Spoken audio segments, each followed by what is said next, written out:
Assalamualaikum warahmatullahi wabarakatuh. Terima kasih sedang hadirin masih lagi bersama dengan channel seadanya.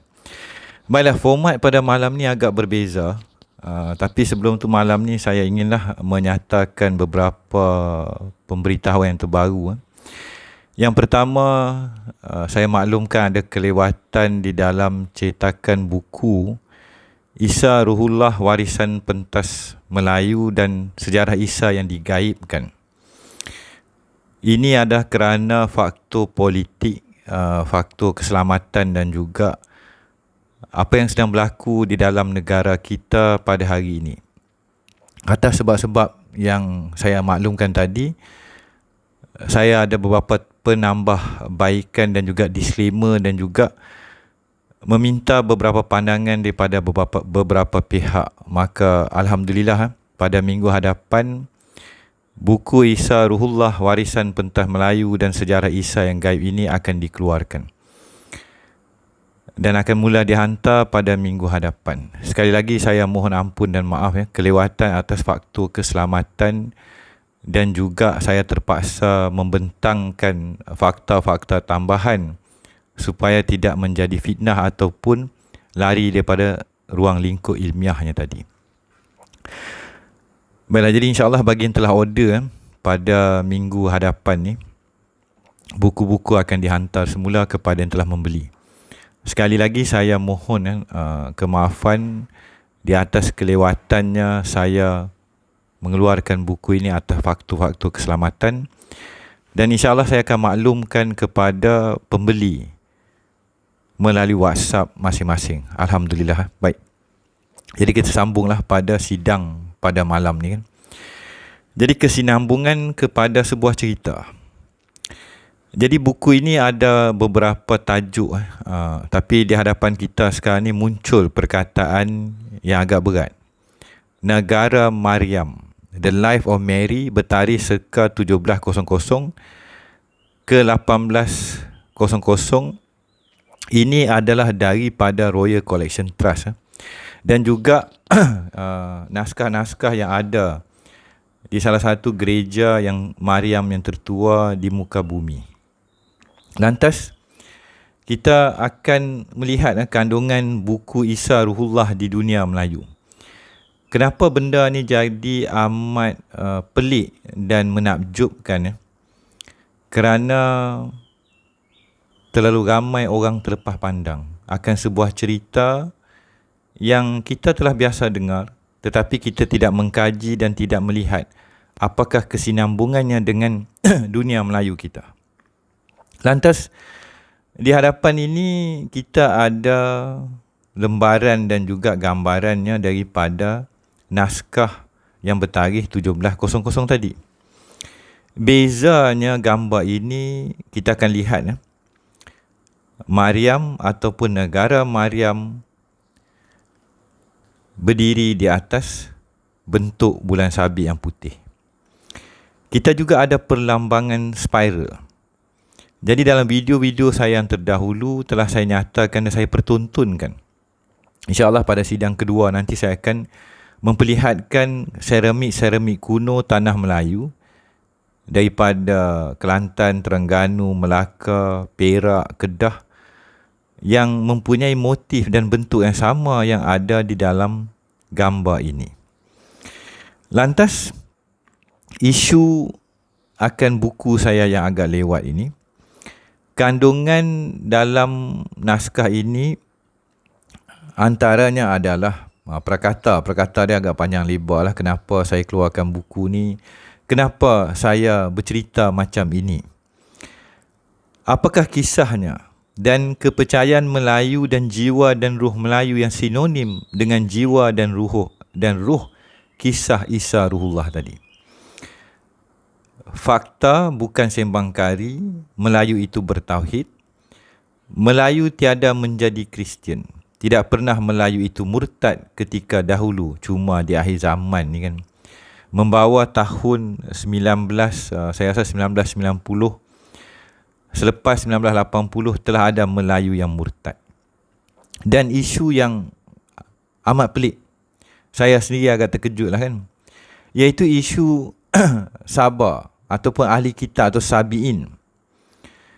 Jadi isu ahli kitab, mereka yang beriman kepada kitab-kitab terdahulu. Kalau malam ni saya katakan ahli kitab tu orang Melayu, nak percaya tak nak percaya? Tapi saya ada bukti. Dan ahli kitab Sulaiman zaman Sabah, apakah perbezaan dia? Dan titik kemelut dunia barat terhadap kisah Nabi Isa mereka sendiri.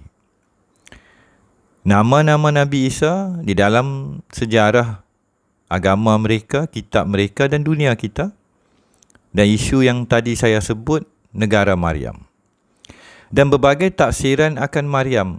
Dan kita terkejut sekali lah kan.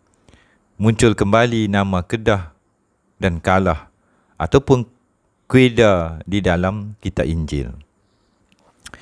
Jadi sahabat, ahli kitab, sabiin. Jadi insya-Allah kan, jejak Isa Ruhullah di wilayah Melayu di dalam bahasa Melayu ini akan memaparkan kajian dan catatan daripada kitab Injil mereka, versi kuno mereka, yang bukan versi yang telah diubah atau dikalih-kalihkan. Dan persoalan pokok yang akan menggegarkan dan menggemparkan dunia Melayu, iaitu siapakah ahlul kitab, siapakah ahli kitab. Isu ahli kitab dan juga kerajaan jin Sulaiman dan Sabah tadi, ada sejarah yang amat tua dan langka yang saya paparkan bukti demi bukti di dalam naskah yang akan zahir minggu hadapan. Di dalam isu ahli kitab Sabah Sabiin ini, kita akan terpalit dengan dunia Raja Sulaiman dan juga The Magus, Master of the Jinn and Occult Tradition of the East and West. Seterusnya kita pergi kepada lembaran kedua ataupun tajuk-tajuk di dalam naskah pertama saya akan jejak Isa Ruhullah di pentas dan dunia Melayu. Wujud perkataan salam laki dan kenapa kesinambungan dia dengan lembah bujang Kedah. Isu kitab kehidupan, isu kiblat mereka yang mengarah ke timur dan akan kembali ke barat, dan isu Isa turun atau muncul kembali daripada timur.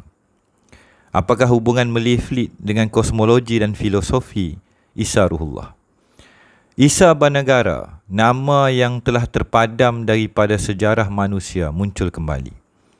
Macam nama Melayu kan, Isa Banagara, Isa yang mempunyai negara. Negara apa? Negara Melayu? Apakah buktinya? Semuanya ini saya paparkan dalam buku saya. Kita kembali sebentar kepada dunia Melayu kita, kan? Saya underline merah. Semuanya ini adalah naskah saya. That no Malay is ever converted to Christianity. Ratusan tahun penjajah Belanda, Portugis dan Inggeris hadir ke tanah Melayu, wilayah Melayu.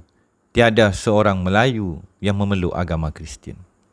Tetapi duka cita, di akhir zaman membawa 1980-an ke atas ataupun selepas merdeka, telah ada orang kita, bangsa kita yang telah memeluk agama Kristian. Jadi sekali lagi, ini bukan isu Kristian, ini fakta sejarah, bukan sembang kari.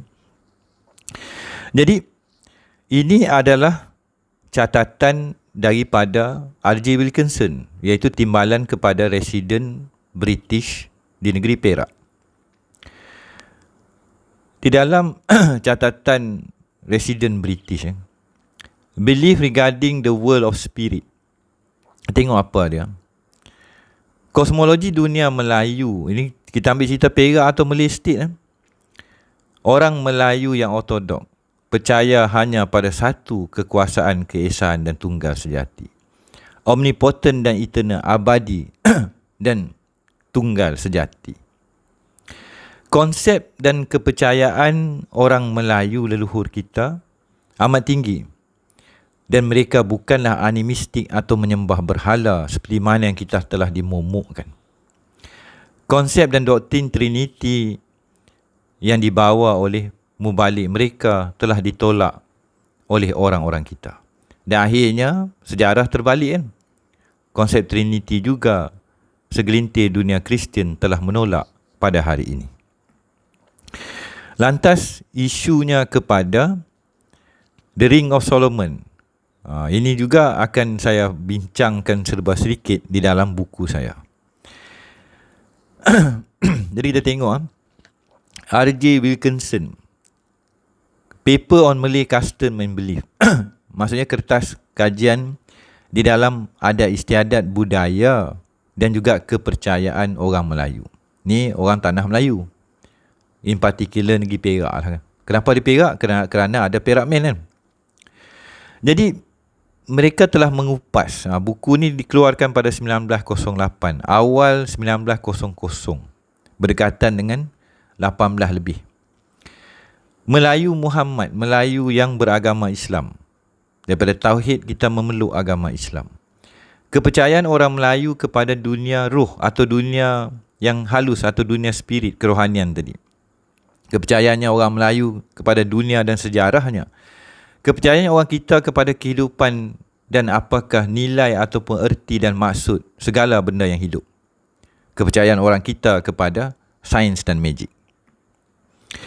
Jadi siapakah R.J. Wilkinson ni kan, CMG kan, yang telah mengeluarkan kertas kajian adat dan kepercayaan Melayu, perkara dan perihal hidup dan kehidupan Melayu, dan apa kena-mengena dia dengan sejarah orang kita dan kesinambungan bangsa Melayu dengan sosok Isa Ruhullah tadi. Tapi untuk kita memahami siapa dia dan kenapa dia telah memberi takrif dan definisi kepada orang Melayu pada zaman itu, kita susuri siapakah R.J. Wilkinson. Wilkinson, anak Wilkin ada anak kan. CMG ni adalah anugerah The Order of Saint Michael. Saya kalih bahasa Melayu, suruhan Wali Michael dan Wali Josh, yang paling dikenali atau paling diangkat tinggi, Most Distinguished Order of Saint Michael and Saint Josh. Dilahirkan di Salonika, Ottoman Empire.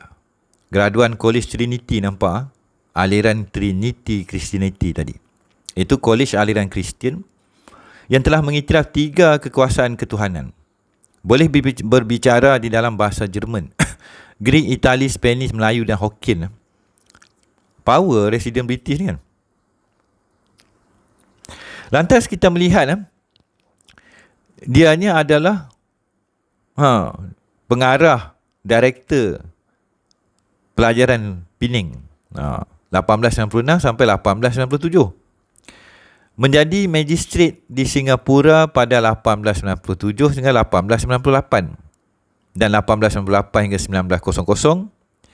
Acting Inspector General, DG lah kan, untuk sekolah-sekolah di Singapura, State Settlement di Singapura. 1902, sebelum buku ini diterbitkan, buku dia ni kan, kajian pasal orang Melayu, dia dipindahkan di dinding Perak. Di Perak dia menjalankan kajian pasal orang Melayu di negeri Perak. 1903 dia menjadi inspektor sekolah-sekolah untuk Federated Malay State. 1906 ni menarik. Setiausaha tinggi ataupun KSU lah, ketua setiausaha kepada British resident, iaitu Ernest Woodward Bush di Perak. Nama Woodward Bush ni kan sebab J.W.W. Bush dah ditumpaskan oleh Tan Lela Setia. Tapi waris dia adalah tetap menjadi British resident di Perak sehinggalah pada tahun 1900. Beliau juga menjadi residen di Negeri Sembilan, menjadi setiausaha kepada negeri-negeri Selat dan juga pegawai tadbir urus bagi kerajaan di negeri-negeri Selat dari State Settlement. Akhirnya jawatan terakhir adalah Gubernur untuk Sierra Leone, kan. Jadi di dalam kita menggarap kan, definisi Melayu yang kita terlepas pandang, dan Melayu adalah ahli kitab yang sebenarnya. Apa bukti? Ada bukti dalam naskah ini yang akan saya kupas kembali dalam babak kedua. Nama negara keluarga Maryam, dan paling kita terkejut, Laksamana Bintan juga adalah mengguna pakai nama negara. Siapakah nama sebenarnya Maryam? Apakah kupasannya? Semuanya saya terangkan dalam naskah ini. Dan siapakah nama sebenarnya Isa? Dan bahasa di zaman Isa tadi, adakah berbahasa Melayu? Jadi insya-Allah kita akan bertemu dalam babak seterusnya. Sekali lagi, saya mohon ampun dan maaf ada kelewatan atas sebab-sebab keselamatan dan keadaan politik yang agak kalut di negara kita pada ketika ini. Tetapi demi sebuah kebenaran, atas fakta-fakta yang saya ambil daripada naskah-naskah kuno dan manuskrip, cerita ini bukan sembang kari. Tetaplah kebenaran itu perlu dipertontonkan bagi anak-anak dan bangsa kita di akhir zaman. Bagi mengakhiri sidang pada malam ini, saya ulangi. Ratusan-ratusan tahun, malah ribuan-ribuan tahun, tidak ada Melayu yang membuang agama Tauhid Melayu, dan tidak ada Melayu yang keluar daripada agama Islam dalam bentuk dan konteks yang telah saya nyatakan tadi. Sama-samalah kita panjangkan kisahnya Isa Ruhullah, dan pastinya keluarnya naskah ini akan menimbulkan polemik dan juga politikus dan politiking. Tetaplah saya akan berdiri di atas fakta yang telah saya nyatakan, supaya akhirnya kisah sebenar Isa Ruhullah muncul kembali. Nama sebenar keluarga-keluarga ini kembali ke persada sebuah warisan yang amat agung. Kita bakal bertemu kembali. Wabillahi taufiq wa hidayah. Assalamualaikum warahmatullahi wabarakatuh.